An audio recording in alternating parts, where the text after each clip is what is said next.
Moi, j'ai un avis contraire par rapport à ce que les autres ont dit. Moi, je pense plutôt que on devrait dissocier la politique politicienne de la culture, de la politique culturelle et traditionnelle. Je pense qu'on ne devrait pas faire un mélange, même si nous estimons que ça ne va pas quelque part, ce n'est pas une raison pour perdre la boule, pour confondre tout.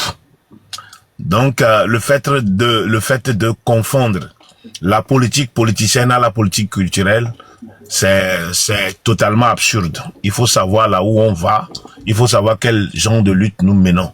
Okay. Dans une lutte, on ne peut pas impliquer tout le monde, non. Et tous les paramètres, non. Ça ne se fait pas comme ça. La culture, les Evala, en pays kabyer, c'est une culture traditionnelle qui est organisée chaque année. Et il y a un comité d'organisation qui n'est pas politique, qui l'organise. D'accord? Même si le chef de l'État participe, c'est parce que lui-même, il est de cette ethnie-là. Et l'ethnie-là oblige tous les Kabyers de participer. Donc, c'est à travers cela que chaque année, des invités, des artistes sont invités de part et d'autre.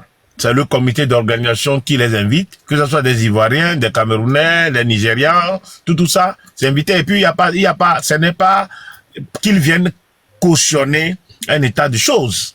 Hein? Donc, moi, je m'inscris en faux pour dire. Oui. Vous avez dit de dissocier la politique et la culture. C'est ça, non? Bien sûr. Le foot, là, c'est de la culture, n'est-ce pas? Bien sûr, le foot, c'est la culture.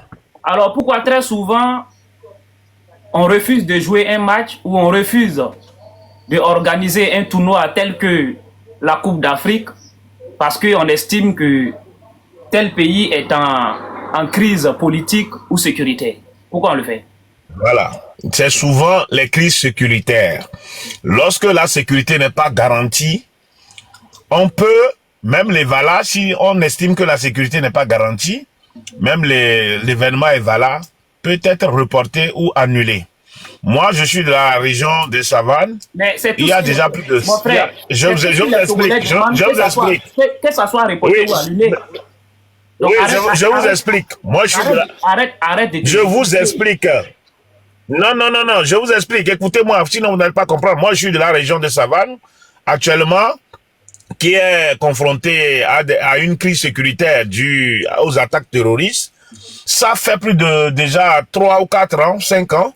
Nous n'avons plus organisé notre fête traditionnelle à cause de cette crise sécuritaire. Cette traditionnelle, nous l'organisons, mais nous n'invitons même pas des artistes de l'extérieur.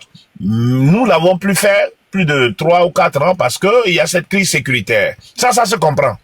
Mais la politique ne peut pas nous empêcher d'organiser notre fête traditionnelle. Ce n'est pas possible. Voilà, c'est ce que je ne voudrais pas que vous confondiez cela. On se calme. Ce qui se passe aujourd'hui au Togo, c'est quoi? C'est une crise politique. Bon, vous savez, la réalité, je vais vous dire, la réalité numérique est différente de la réalité sur le terrain. Si vous êtes actuellement au Togo, si vous êtes actuellement au Togo, je pense que vous n'aurez pas les mêmes avis que ce que vous êtes en train de dire. Tout ce qui envoie, c'est l'IA. Tous ces vidéos, tous ces manifestants, tous ces cris, tous ces pleurs des Togolais, c'est l'IA. Je vais vous expliquer. Lors de la dernière... Tu as dit si aussi les marches du 26. Monsieur, tout ce que vous avez vu. Non, c'est calme. Tout ce que vous avez vu. On se calme. Oui. Je vais poser la question. Tu dis si aussi au Togo, je ne vais pas dire ce que je suis en train de dire. Tu es en train de me dire que la réalité, tout ce qui se raconte sur les réseaux sociaux, c'est des choses différentes. Donc tout ce que nous voyons, la souffrance des Togolais, les manifestants, même les chaînes internationales en parlent. C'est l'IA, c'est l'intelligence artificielle, c'est ça?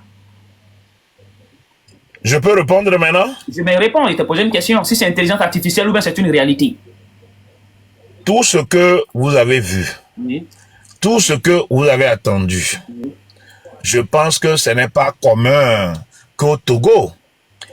Même en France, il y a des pauvres. Je viens, on va il y a ceux qui souffrent. Excusez-moi, Non, on va couper. Je vais y arriver. Non, tu es en train de nous Je faire vais y chier. arriver. Non, je vais savoir. Tu es togolais. Ce n'est pas la guerre, mon frère, Non, c'est un tu es débat togolais. intellectuel que nous sommes en train de mener. Non, tu es Ce n'est pas togolais. la guerre. Je vais savoir si tu es togolais. Bien sûr que je suis togolais, je suis à Lomé. De quel côté te trouves-tu pour le combat des Togolais pour le régime actuel? Tu sais, moi, je me trouve du côté du bon sens. Le Vous bon avez sens, compris. c'est quoi? Le bon sens, c'est que lorsqu'on mène une lutte sérieuse, on n'inclut pas dans cette lutte des mensonges, des diffamations, des railleries. D'accord? On n'entre pas dans la vie privée des gens pour faire certaines choses. Alors, Ce n'est pas sérieux. Quels sont ces mensonges? C'est nous conduire à l'abattoir. Quels sont ces mensonges en vous de Vous ne pouvez pas estimer, attendez, vous ne pouvez pas estimer, vous ne pouvez pas estimer que Non, il faut rémunérer ces mensonges. Oui, je vais le dire, bien évidemment, je le dis. Vous ne pouvez pas estimer que Faure Gnassingbé n'a rien fait au Togo. Ce n'est pas possible. Faure Gnassingbé n'a rien fait au Togo, on l'a laissé pendant 20 ans. Il dirige Vous le pays. ne devez pas être conscient. Vous ne devez pas être conscient de ce genre de propos. Je vous en prie. Vous êtes quelqu'un de crédible, vous ne devez pas être conscient de ce genre de propos. Quand on dit ça déjà, c'est des mensonges. D'accord? Quand on dit ça déjà, c'est des mensonges. Vous devez pouvoir relever que ça, c'est des mensonges. On peut dire que Faure Gnassingbé a travaillé, mais moi, je pense que tu es le plus maudit des Togolais. Je répète, tu es le plus maudit des Togolais. Il dirige le pays depuis combien de temps? Depuis 20 ans. Mais avant lui, qui dirigeait le pays? Son père. Son père a fait combien de temps à diriger ce pays-là? Plus de 30 ans. Ça fait combien? Ça fait près de 50 ans qu'une famille dirige le Togo. Frère, ici en France, il n'y a pas troisième mandat. Mais les chômeurs sont payés. On ne fait pas 3 mandats. Mais les chômeurs sont payés. On soigne les gens gratuitement. Je répète, tu es le plus maudit des Togolais. Tu comprends? Togo Lumière, tu es le plus maudit des Togolais. Si tu peux défendre le bilan de la famille Faure, après plus de 60 ans de règne sur le Togo, tu es le plus maudit des Togolais. Ici en France, là, il n'y a pas 3 mandats, on ne fait pas 3 mandats à la tête du pays. D'autres même font 1 mandat et ils partent. Maximum, c'est 2 mandats. Mais ici, là, on soigne les gens gratuits. Ici, là, les chômeurs sont payés. Ici, là, il n'y a rien dans le sous-sol. Tu comprends ou pas? Mais quand tu as ton bac, tu travailles. Quand tu as ton BPC, tu travailles. Quand tu as fait licence, tu travailles. Quand tu finis tes études, tu travailles. Ici, là où il n'y a pas 3 mandats. Tu comprends ou pas? Je répète encore, tu es le plus maudit des Togolais. Je n'aime pas insulter les gens. Je ne le fais pas sur les réseaux sociaux. Mais les individus comme toi là, franchement, tu mérites cela.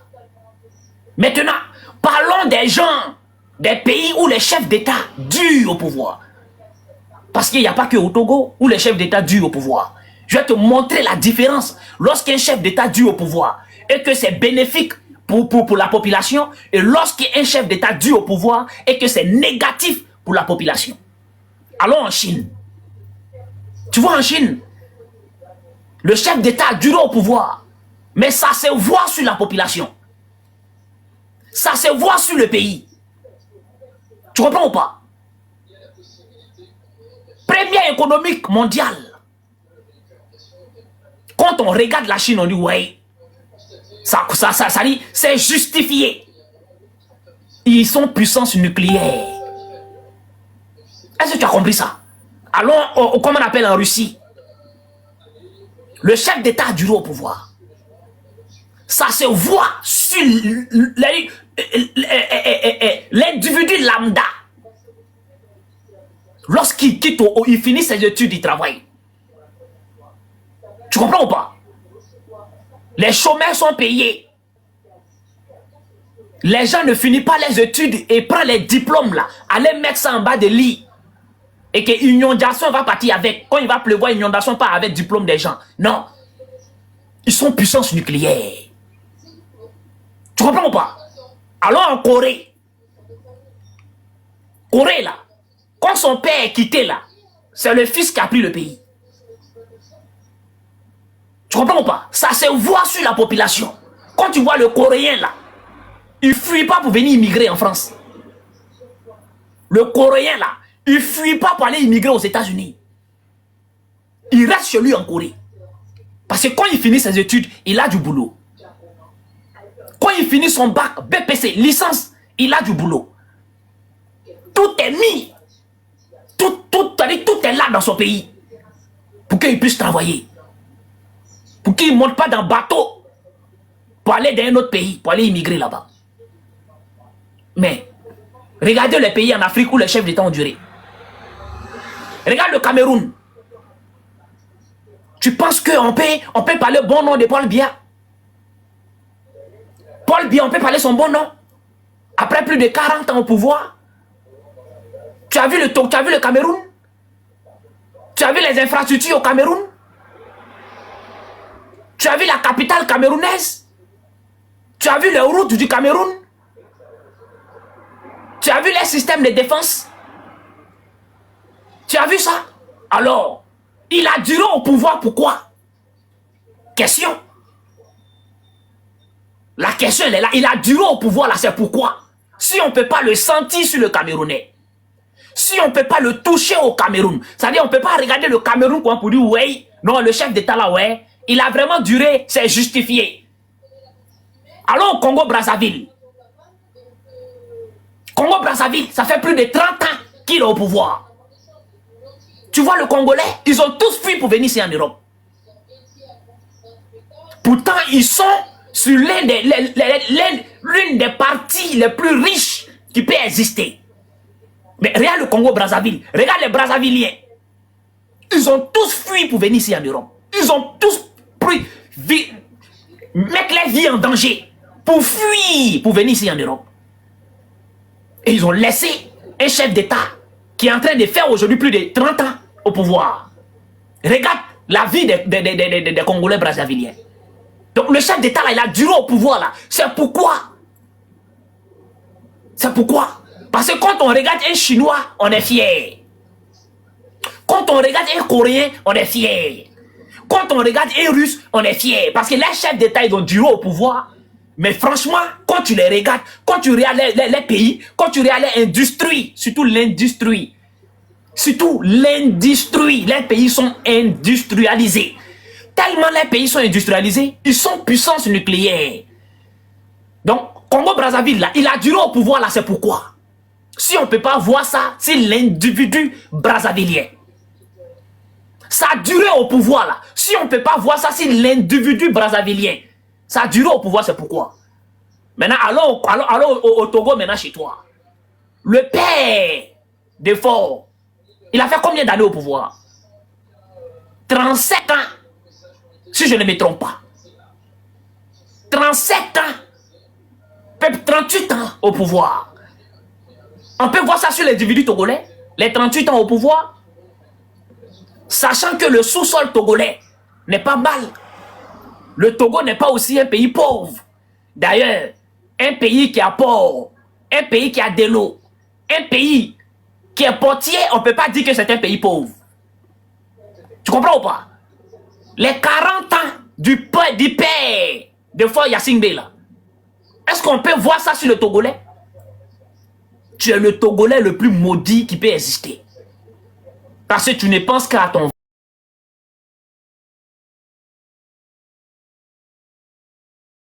ventre. C'est ce qu'est la vérité. Tu ne penses qu'à ton ventre. Tu ne penses qu'à ta petite personne. Tu ne penses qu'à ta famille. Et c'est vous qui détruisez l'Afrique. On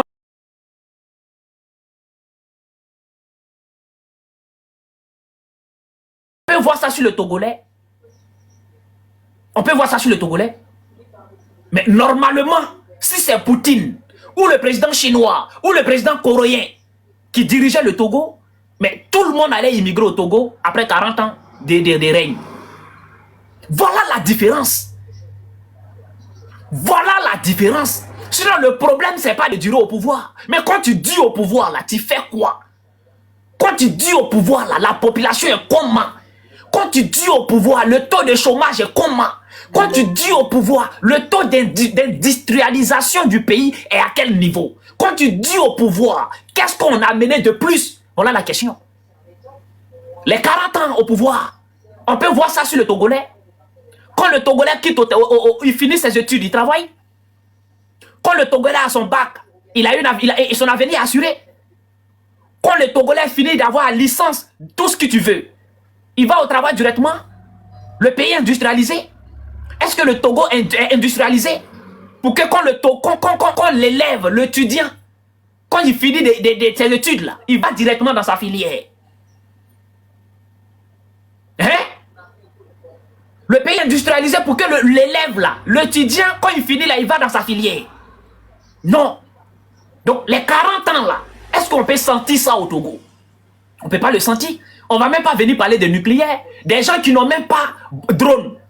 Des gens qui n'ont pas encore inventé drone. Ce n'est pas de nucléaire, ils vont parler. Mais ceux qui ont duré, en dehors de l'Afrique, ceux qui ont duré là, regardez-les.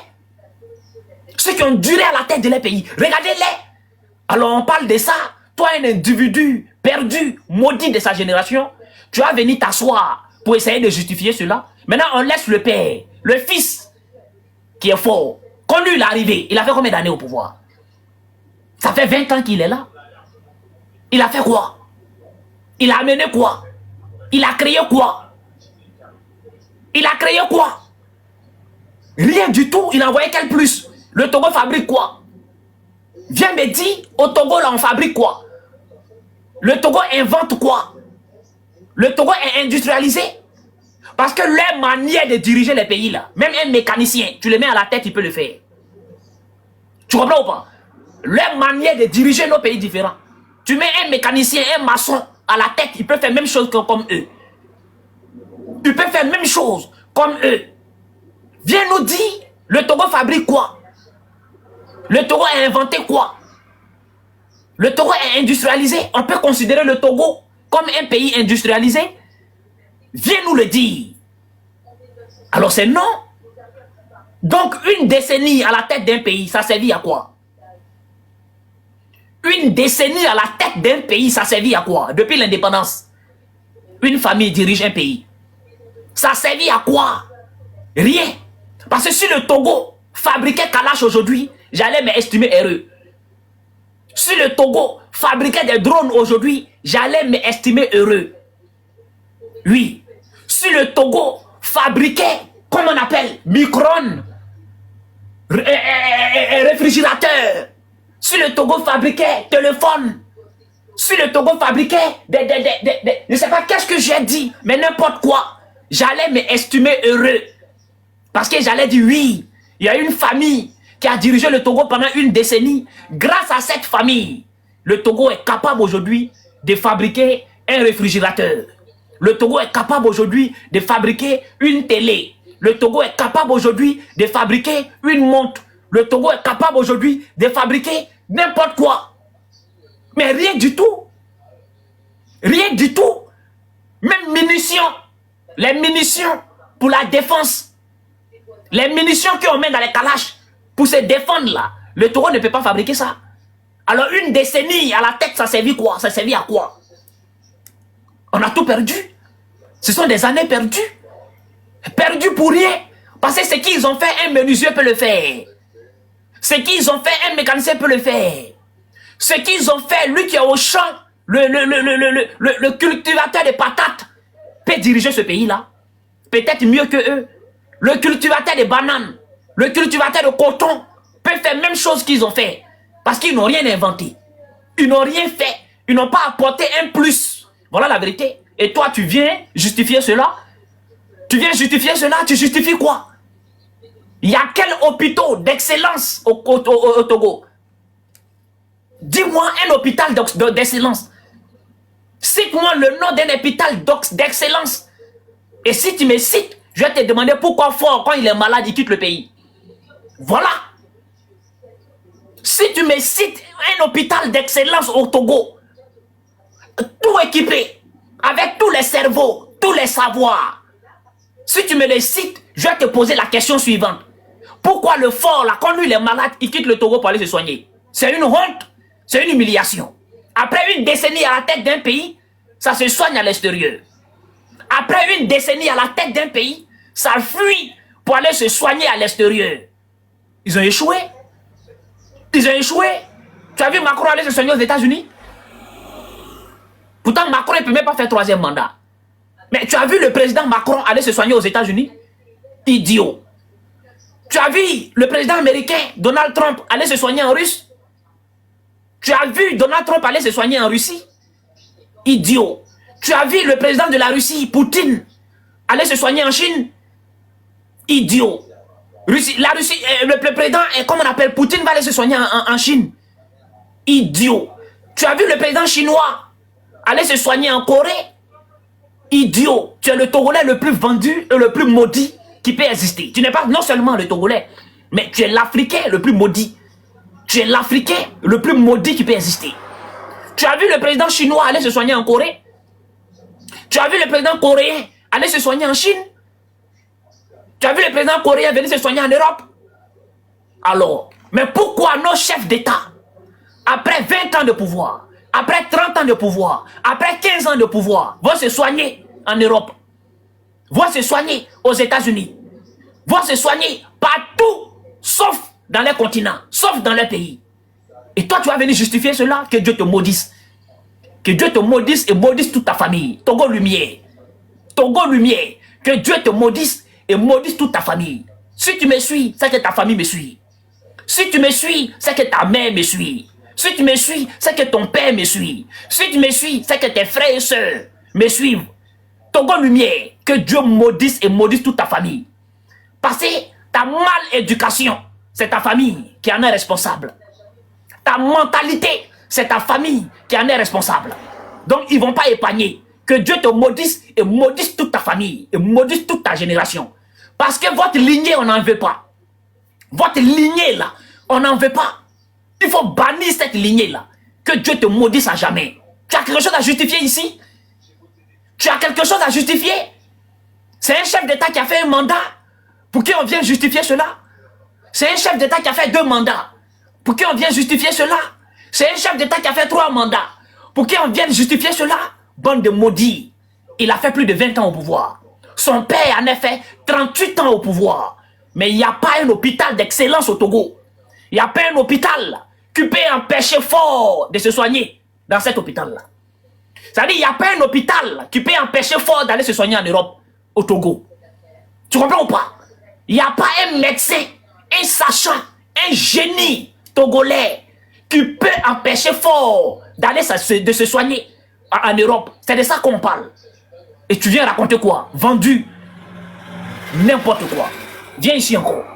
Tu vas savoir qui tu es en face. Imbécile. Tu penses que je suis ceux à qui on donne des miettes et puis ils ferment la bouche là? Parce que toi tu es là, c'est sûr que tu en as reçu des miettes. C'est ce qui te fait réfléchir de la sorte. C'est ce qui te fait réfléchir de la sorte. Il ne compatit même pas à la souffrance de ses semblables, de ses frères. Il vient justifier cela. Imbécile. Maudit sois-tu.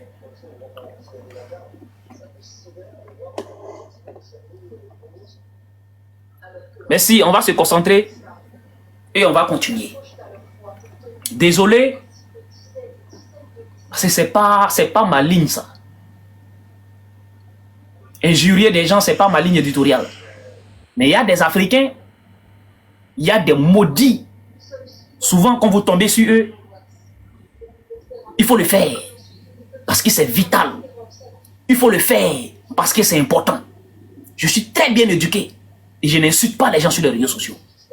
Je suis très bien éduqué et l'éducation que j'ai reçue par mes parents ne me permet pas d'allumer ma caméra et insulter les gens sur les réseaux sociaux. Mais quand tu tombes sur ces gens d'individus, quand tu tombes sur ces malfrats, quand tu tombes sur ces terreaux, parce que lui là c'est un terreau, il faut sortir ces gens de mots là. Donc je m'excuse pour les mots forts qui ont dû en tout cas heurter la sensibilité des gens qui me suivent depuis plus des années. Merci. Mon frère, vous n'avez pas besoin de vous expliquer. C'était une colère sainte. et bénite. Que Dieu vous garde. Merci. On va donner la parole à faire ton devoir. Bonjour, Monsieur Dago. Bonjour. Merci d'avoir répondu à mon appel. Je ne sais pas si vous vous rappelez de ma voix. Ah, c'est toi qui m'as envoyé l'une des vocales là? Exactement. Merci. Merci beaucoup. Merci beaucoup. Moi, j'ai pas grand-chose à dire. Vous avez déjà presque tout dit. Je tiens d'abord à vous féliciter, à vous encourager. Le combat continue. Tous ces malfrats, tous ces vendus, tous ces rabbins, tous ces esclaves de salon seront tous éradiqués de l'Afrique pour que l'Afrique puisse avancer. Merci beaucoup. Merci. Je m'arrête là. On donne la parole à Cocu. Gogu. Vraiment, bonjour, bonjour, bonjour. Honnêtement, moi, je n'ai plus rien à dire. Tu as tellement tout dit. Donc, j'ai juste demandé à Rosaline Yao de vraiment écouter le peuple, de ne pas faire ce déplacement. Ça ne va pas à Lomé, ça ne va pas au Togo. Les Togolais souffrent. Si aujourd'hui, vous voyez les Togolais parler sur les réseaux, c'est arrivé à un niveau. De base, les Togolais ne parlent pas. Parce qu'on a toujours vécu dans la peur à un niveau où on n'arrive même pas à s'exprimer. Les Togolais vivent dans une prison au Togo. Tous ceux qui parlent sont arrêtés. Même les gens qui sont dans votre live aujourd'hui, qu'on voit, on a même fait fait qu'on ne met pas notre visage et qu'il n'y a pas nos vrais noms, on est toujours en risque en fait au gouvernement togolais d'augmenter les prix de l'université et tout ce qui va avec afin de pouvoir les payer. Et ça, c'est la population qui paye. Donc, en tout cas, merci. Merci. Avec ce qui se passe au Togo, les millions qu'on va nous donner là, on peut prendre ça pour me payer. Ils ont un scanner quelque part. Donc, moi, je n'ai pas grand-chose à dire. Je viens de voir votre réaction. C'est déjà digne, c'est déjà assez. Genre, on sent que vous vivez ce qu'on vit. Ouais, merci. Africa. Oui, allô, mon frère de combat africain, comment tu vas? Ça fait un moment. En fait, merci de la récupération de ces individus égarés qui se disent togolais. Et vous savez, je l'ai écouté, ça me faisait mal. Je voulais te laisser tranquille, mais j'étais obligé de monter. Vous savez, lorsqu'il dit qu'en fait, en 20 ans, il n'a rien fait, pourquoi il est resté, je vais juste vous dire ce que Fort a fait en 20 ans. En 20 ans, il y a eu des marchés qui ont brûlé et personne n'a rien fait. En 20 ans, le Togolais est allé chercher du riz au dépotoir. En 20 ans, le prix du bol du maïs a tellement, a tellement triplé, pour ne pas dire quadruplé, que le Togolais, la Togolaise, je suis désolé de le dire, est obligé, beaucoup de Togolais, pas tous certes, sont obligés en fait de se prostituer intellectuellement comme lui, ou sexuellement comme certaines de nos sœurs pour pouvoir subvenir à leurs besoins. Et lorsqu'il voulait justifier l'injustifiable, je voudrais juste lui dire que le Togo dont il parle, le Togo en disant que non, on mélange les affaires privées et les affaires publiques. Mais quand un président qui se dit en fait président, même s'il ne l'est pas, mélange les affaires de culottes et les responsabilités étatiques, c'est tout à fait normal que les citoyens, en fait, à un moment donné, puissent mélanger les choses. Il y a un mélange de gens pas possible. Déjà, autour même de lui, à travers son gouvernement, à travers les femmes qui sont dans son gouvernement, à travers, en fait, les femmes qui sont, comment dirais-je, à la tête de certaines institutions de la République. Donc, qu'ils disent que le Togolais mélange, c'est plutôt son président qui mélange, en fait, les affaires de culottes et les affaires publiques. Je voudrais aller plus loin quand il parle en fait des îles. On a voulu nous faire croire qu'en fait la seule fête traditionnelle au Togo, c'est les Evala parce que son père vient de là et que lui-même il vient de là. C'est le pourquoi aujourd'hui tout qu'on politise en fait la culture au Togo. Alors que c'est eux qui politisent la culture au Togo. Je vais plus loin. Cette culture Ebala dont il parle, je vais lui rappeler la mémoire. C'est vrai que je ne suis pas kabien, mais je maîtrise mieux en fait cette fête que lui. Il n'a qu'à savoir que lorsqu'on parle en fait des Evala, avant dans le temps, avant les vrais Kabiens, je dis bien les vrais Kabiens, qui ne sont pas inféodés à son papa, qui ne sont pas inféodés à la famille Nyasingbe, et il y avait le chef de Lama, il était tout puissant, quel que soit tout ce que Yadema disait, quand ce n'est pas bon, il disait non. Et donc, pour faire les Evala, on n'attend pas le désiderata du président de la République. Il y a un vieux qui reste sur la montagne qu'on appelle Jojo. Il ne descend jamais. Et c'est le jour où il descend que 7 jours après, on commence les luttes et voilà. Et ce Jojo-là, en fait, c'est lui qui apporte, je peux dire, en fait, les choses sacrées des mains de nos ancêtres pour bénir le peuple kabyle. Mais depuis que le président et son père Yadema a traficoté les choses et que le chef Alpha ici est mort, que on décide non, on ne va plus laisser le Jojo décider, on a inféodé d'autres Jojo, c'est ce que ça donne aujourd'hui. C'est ce que ça donne à tel enseigne que normalement, la fête des Evala, ça veut dire que le Jojo il descend la première semaine, la dernière semaine du mois de juin et la première semaine du mois de juillet, les Evala commencent. Mais tout a été politisé parce que on voudrait montrer la toute-puissance du chef de l'État. Donc, on s'est approprié cette fête-là, ce qui fait que je ne vais pas m'éterniser là-dessus, mais il n'a qu'à savoir que c'est eux qui politisent en fait les fêtes au Togo. Et je vais aller plus loin. Pourquoi est-ce que cette fête, qui est tellement intéressante, pourquoi est-ce que toutes les fêtes que je viens de citer, on ne peut pas en fait les sanctuariser à telle enseigne que tout le monde puisse trouver son compte? Est-ce que les Roselyne Yao, qui sont invités sur en fait les chèques de la République, seront aussi invités à Ekpesoso, seront aussi invités à Boboza, seront aussi invités à Sintou Danjago? Question. Merci. Donc, des gens qui disent que non, on politise tout, ils n'ont qu'à avoir un minimum de décence pour reconnaître que c'est eux plutôt qui politisent les choses. Merci Africa, merci. Je ne vais pas te monopoliser la parole. On s'attrape, mon gars. Merci. Bonne journée. Merci. Actualité, on vous écoute. Ok, bonjour mon frère et bonjour à tous ceux qui sont sur le panel et à tous ceux qui aussi nous écoutent. Moi, je viens vous dire merci. Merci d'avoir remis en place ces gens-là qui se croient être fidèles de la dictature et ainsi ils pensent qu'ils ont raison parce qu'ils veulent protéger leur ventre. Nous ne sommes plus à l'ère où il faut dire aux Togolais de croire à ce régime. Nous voyons les réalités et par rapport à ces réalités qui sont nulles, par rapport aux résultats qui sont nuls pendant 60 ans, ce n'est plus une question de Fort est Kabylie ou Fort est du Nord ou Fort est de quoi que ce soit. Le Nord lui-même là ne va pas. Moi je suis du Nord, je suis de son ethnie, mais chez nous, c'est rien du tout. La preuve lui-même, il est allé faire le tour et ces bandits qui lui soutiennent, vous allez voir que tous ceux qui les soutiennent sur les réseaux sociaux, ce sont ceux qui sont déjà allés en prison et ils sont allés en prison pas parce que c'était injuste. Ils ont volé, d'autres ont braqué et ils sont allés en prison. Aujourd'hui, quand ils sont sortis, ils se trouvent amis des criminels, ils se trouvent amis des détourneurs des fonds publics.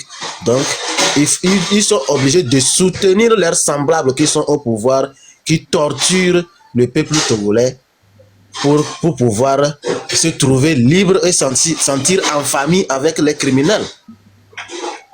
Et quand ils sont allés à Kara, dans les régions où ils sont allés soudoyer le peuple, regardez les maisons qui sont autour, les voitures qu'eux-mêmes ils ont roulées aller là-bas. Là.